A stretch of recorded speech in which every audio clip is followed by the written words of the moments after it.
చూస్ country delight, live better. ఇప్పుడే country delight యాప్ని download చేసుకోండి.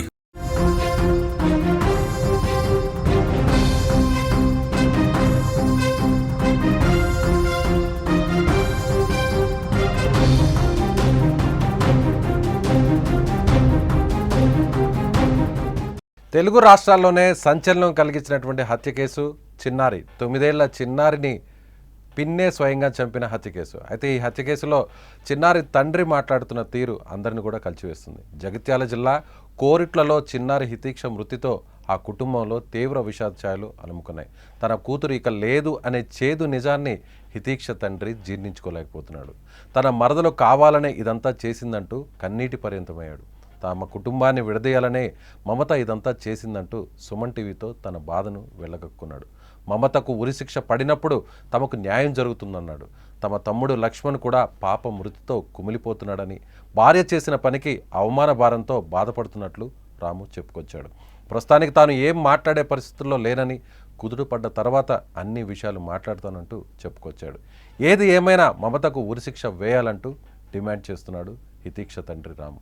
కొరుట్లలో జరిగినటువంటి హితీక్ష వాళ్ళ తండ్రి కొద్దిగా వాళ్ళ తమ్ముడు ఇప్పుడే వచ్చిండు కాబట్టి ఆయన అడిగి తెలుసుకుందాం. వాళ్ళ తమ్ముడి బాధ ఏంటిది, ఈయన ఎంత బాధపడుతున్నాడు అనేది మనం ఆయన మాటలు తెలుసుకుందాం. మేము ఇప్పుడు జీర్ణించుకోలేని పరిస్థితులలో ఉన్నాం. ఆమెకైతే ఖచ్చితంగా ఉరిశిక్ష పడాలి.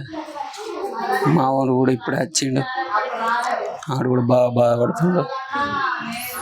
ఇంతకు మించి లేదు, ఆమె ఖచ్చితంగా ఉరిశిక్ష పడిపోయింది. ఎస్, ఆ తండ్రి బాధ ఆ కళ్ళల్లో మనకి చాలా స్పష్టంగా కనిపిస్తుంది. అప్పటి వరకు ఆడుతూ పాడుతూ కనిపించినటువంటి ఆ చిన్నారి ఒక్కసారిగా విగతజీవిగా మారడం, రక్తపు మడుగులో ఆ చిన్నారిని చూడడం.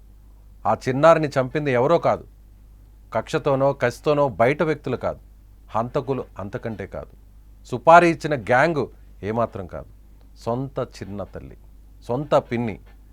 అప్పటి వరకు ఆ పిన్ని తన కూతురుతో సమానంగా పెంచినటువంటి బిడ్డను తన చేతులతోనే పాశవికంగా కత్తితో పొడిచి పొడిచి చంపింది. ఈ విషయాన్ని బయట వాళ్లే తట్టుకోలేకపోతున్నారు.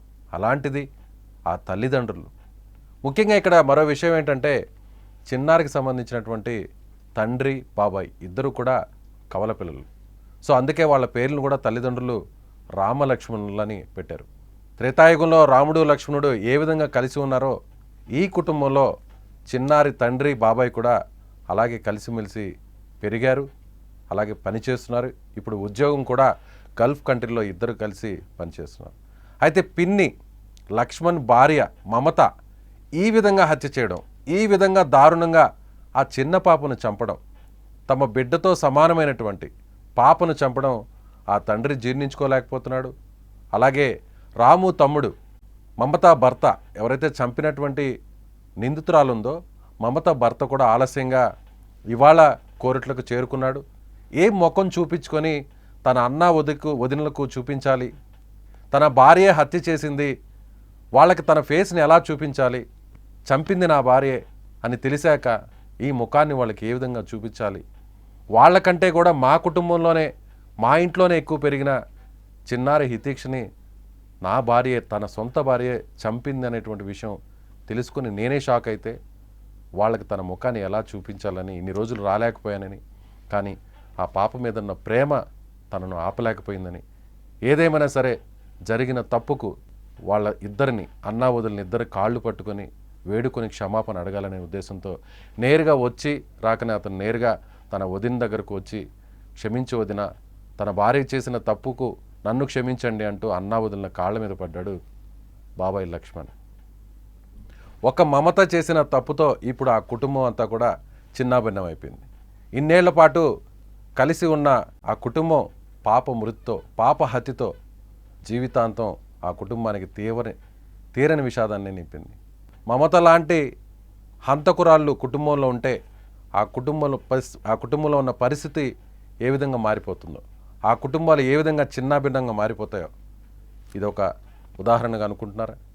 మీ అభిప్రాయం ఏంటో కామెంట్ చేయండి. మేము ఇప్పుడు జీర్ణించుకోలేని పరిస్థితులలో ఉన్నాం. ఆమెకైతే ఖచ్చితంగా ఉరిశిక్ష పడాలి. మా వాడు కూడా ఇప్పుడే వచ్చిండు, ఆడు కూడా బాగా బాధపడుతుండు. ఇంతకు మించి లేదు. ఎస్, ఆ తండ్రి చెప్తున్న మాటల్లో, ఆ తండ్రి బాధలో, ఆ తండ్రి ఆవేదనలో ఖచ్చితంగా తన మరదలకు, తన తమ్ముడి భార్యకు ఉరిశిక్ష పడాల్సిందే. ఉరిశిక్ష పడితేనే తమకు, తమ బిడ్డకు, తమ బిడ్డ మృతికి, హత్యకు న్యాయం జరుగుతుంది. నా తమ్ముడు కూడా బాధపడుతున్నాడు, నా తమ్ముడు కూడా ఈరోజే వచ్చాడు, నా తమ్ముడు భార్య చేసిన తప్పుకు ఏం చెప్పాలో అర్థం కాక వివరణ ఇస్తున్నాడు అంటూ ఆ తండ్రి పడుతున్నటువంటి బాధ. ఎక్కువ మాట్లాడలేకపోతున్నాను, అన్ని విషయాలు మీతో చెప్పలేకపోతున్నాను, చాలా విషయాలు ఉన్నాయి చెప్పాల్సినవి, కానీ చెప్పలేని పరిస్థితి. ఈ ఒక్క మాట మాట్లాడతాను.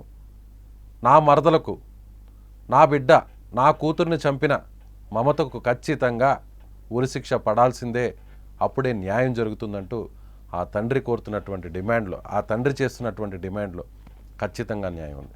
ఏ తండ్రికైనా గుండెల మీద పెంచుకున్నటువంటి తండ్రి, అప్పటి వరకు గల్ఫ్లో ఉన్నటువంటి తండ్రి ప్రతిరోజు వీడియో కాల్లో మాట్లాడుతూ నానా ఎలా ఉన్నావు అంటూ మాట్లాడుతుంటే ఆ పాప చెప్తున్న చిన్న చిన్న ముచ్చట్లు వింటూ ఎంతో సంతోషంగా ఉన్న తండ్రి, వస్తున్నానమ్మా నాన్న, నా కోసం ఏం తెస్తున్నావు, ఫారెన్ నుంచి ఏం తెస్తున్నావు, గల్ఫ్ నుంచి ఏం తెస్తున్నావు, సౌదీ నుంచి ఏం తెస్తున్నావు అని అంటుంటే, నాన్న నీకు కావాల్సినవి ఆడుకునేవన్నీ కూడా తెస్తానంటూ ఎంతో గారాభంగా చెప్పిన ఆ తండ్రి మాటలు ఇలా ఒక్కసారిగా తన బిడ్డ మృతదేహాన్ని, తన బిడ్డ అంత్యక్రియలకు ఇలా హాజరవ్వాల్సినటువంటి దుస్థితి రావడం, అది కూడా తన తమ్ముడి భార్య వల్లే రావడం, నిజంగా ఆ తండ్రికి ఒక పెద్ద క్షోభనే చెప్పాలి. రామలక్ష్మణులా కలిసి ఉన్నటువంటి ఆ కుటుంబంలో ఇలాంటి ఘటన జరగడం, తన బిడ్డని ఈ విధంగా చంపడం ఏ తండ్రి కూడా తట్టుకోలేని పరిస్థితి. ఖచ్చితంగా అతను కోరుతున్నట్టుగా అతను చేస్తున్నటువంటి డిమాండ్లో ఖచ్చితమైనటువంటి న్యాయం ఉంది. మీరేమనుకుంటున్నారో ఖచ్చితంగా మీరు కామెంట్ చేయండి. కొరుట్లలో జరిగినటువంటి ఇతిక్ష వాళ్ళ తండ్రి కొద్దిగా వాళ్ళ తమ్ముడు ఇప్పుడే వచ్చిండు కాబట్టి ఆయన అడిగి తెలుసుకుందాం వాళ్ళ తమ్ముడి బాధ ఏంటిది, ఈయన ఎంత బాధపడుతున్నాడు అనేది మనం ఆయన మాటలు తెలుసుకుందాం. అన్న మేము ఇప్పుడు జీర్ణించుకోలేని పరిస్థితులలో ఉన్నాం. ఆమెకైతే ఖచ్చితంగా ఉరిశిక్ష పడాలి. మా వాడు కూడా ఇప్పుడే వచ్చిండు, ఆడు కూడా బాగా బాధపడుతుండు. ఇంతకు మించి ఏం లేదు. ఆమె ఖచ్చితంగా ఉరిశిక్ష పడిపోయింది.